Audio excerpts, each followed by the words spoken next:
She said, "You're lucky I even chose you." So I erased myself from her life. The rent, the cards, the comfort. She thought I'd crawl back, but she had no idea what was coming next. There's a moment early on in every relationship that quietly defines what's to come.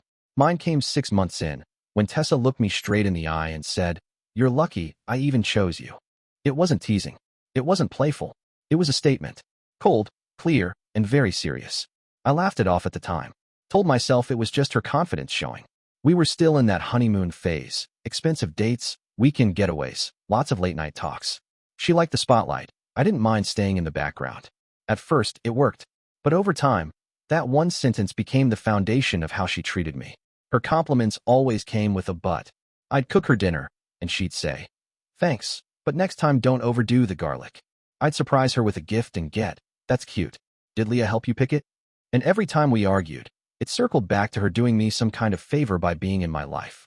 Looking back, I was more of an accessory than a partner. I'm not saying I was perfect. I've got flaws like anyone else. But I was consistent. I showed up. I paid attention. And most of all, I supported her dreams, even when they made no sense financially or emotionally. Tessa wanted to be an influencer. So, I helped her get her first ring light. I took hundreds of photos for her, learned angles, editing, lighting apps, the whole thing. She wanted a model, so I covered her part-time schedule by paying the rent, groceries, her car insurance. She always said she'd pay me back when things take off. They never really did.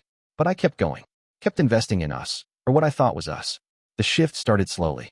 She began making passive comments about how men are all the same, how she could upgrade anytime she wanted, how guys at the gym or in her DMs were practically begging for a chance with her. I stopped taking it personally. I figured she was just venting or insecure. Then came the night everything finally clicked. It was a random Tuesday. We went out for dinner at one of those trendy spots she liked. Candlelight, handcrafted cocktails, tiny plates that cost way too much. Somewhere between the second drink and dessert, she launched into one of her typical rants. This time, it was about how men are replaceable and how she could easily find 10 guys better than me. She wasn't angry. That's what made it worse. She was calm, casual, like she was just stating facts. I didn't argue. I didn't raise my voice. I just looked at her and said, "Cool, go find one." She leaned back and said, "You'll come crawling back. You always do." She wasn't wrong. I had before. I'd let things slide, hoping they'd get better, hoping she'd finally appreciate everything I did for her.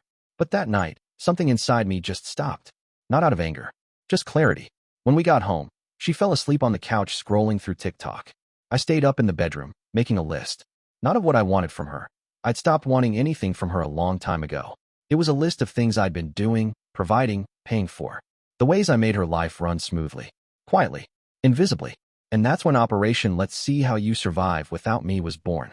The morning after that dinner, she acted like nothing happened, kissed me on the cheek, complained about her coffee not having enough oat milk, and left for a Pilates class. Meanwhile, I was sitting at my laptop, closing tabs, one for the skincare subscription I paid for, another for the credit card she used like her personal ATM. No yelling, no drama. I just started pulling the plug. I removed her from every card. Uber Eats, skincare box that showed up monthly like clockwork. Done. She didn't notice at first. Most of the bills came out automatically under my name. But I noticed something else, relief. I didn't realize how heavy it had been, carrying both of us, financially and emotionally. She made me feel like it was expected, like that was the cost of keeping her around. But for the first time in years, I felt like I was reclaiming space in my own life. The apartment was in my name. Always had been. So I gave the 30-day notice, quietly signed for a new one-bedroom across town, and planned the move around her girls' nights out. I boxed up my stuff, and only my stuff. The couch I bought, the bed I assembled. I didn't touch anything that was hers. Just left it exactly how it was, minus all the comforts I'd been providing. On the last night before the move, I left a note on the empty kitchen counter. Just one line, written in Sharpie. Time to see what being independent really feels like. She came home around 1 a.m. I didn't see it firsthand, but I can picture it. Walking in expecting to vent about her night, maybe complain about how the bartender wasn't flirty enough. Instead, she walks into silence. No couch, no Wi-Fi, no stocked fridge, no me. I turned off location sharing, blocked her number. No dramatic text, just distance. That same night, the text started rolling in. "Hey, did you move something? Where are you? This isn't funny. You're seriously going to disappear over one argument." But it wasn't one argument. It was years of being treated like a backup plan while I played the lead role in supporting her entire lifestyle. I wasn't trying to hurt her. I just finally chose to stop hurting myself. For the next week, I kept my phone on Do Not Disturb. The peace? It was unfamiliar at first, but comforting. No passive-aggressive sighs. No feeling like I had to earn affection that should have been freely given. She kept texting. Then she started emailing. Then DMs from burner accounts. Nothing hateful, just confused. Like she couldn't believe I'd actually followed through. Like the man who always forgave, always paid, always stayed, had actually left.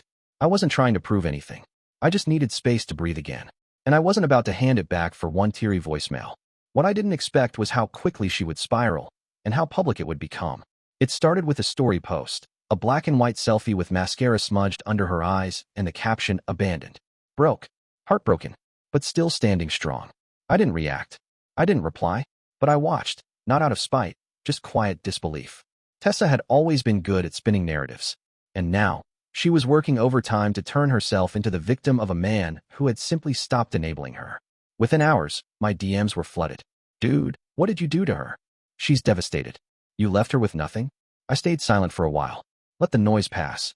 But after too many self-righteous messages from people who only knew the filtered version of our relationship, I posted a single story. Paying for everything for 4 years, and then finally walking away isn't evil. It's called self-respect. No names. No jabs. Just the truth. That's when the guilt campaign kicked off.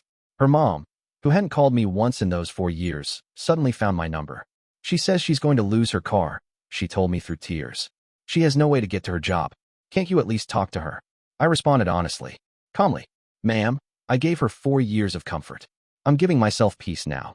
Then came the accusation, financial abuse. She told a mutual friend that I had controlled her with money, that I made her dependent on me so she couldn't leave. But the internet doesn't forget. People started pulling up her own videos, the ones where she proudly bragged about how much I spoiled her, about the trips to Miami and Tulum, the surprise gifts, the get ready with me clips where she showed off outfits I paid for. The comment sections turned quickly. A week later, I ran into her at my gym. Not a coincidence. She knew where I went, and I'm guessing she hoped for a dramatic scene. "I've changed," she said, standing awkwardly near the treadmill. Her voice was softer than I remembered. I just nodded. "Cool," and walked past. She followed. "I mean it. I miss you." I stopped. Turned. "Do you miss me, or the version of me that paid your rent, groceries, and got blamed when things didn't go your way?" She didn't answer. Just stood there, blinking, like she'd never considered that distinction. That was the last time we spoke face to face. The best twist? A few weeks later, I ran into Leah, one of Tessa's old friends. We'd always gotten along, but kept it casual. She invited me out for drinks, no pressure. We talked. Really talked. Turns out, she'd seen the way Tessa treated me for years. "You were too good to her," she said. "Way too good." Now, Leah and I are dating casually. It's early, and we're keeping it easy. But it's the kind of connection where both people contribute. She brings laughter, clarity, peace. All things I hadn't realized I was missing. As for Tessa, she's working retail again. Moved back in with her aunt. Still posts those filtered photos with vague captions like rebuilding, healing, growing. And maybe she is. But honestly, it's not my story to follow anymore.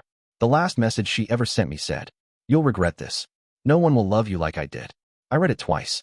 Thought about all the nights I stayed up worrying about her rent, her moods, her happiness. And then I replied, just once, "You're right." And thank God for that. Blocked her. Moved on. I appreciate you watching till the end. Hit that subscribe button and stay tuned for more content.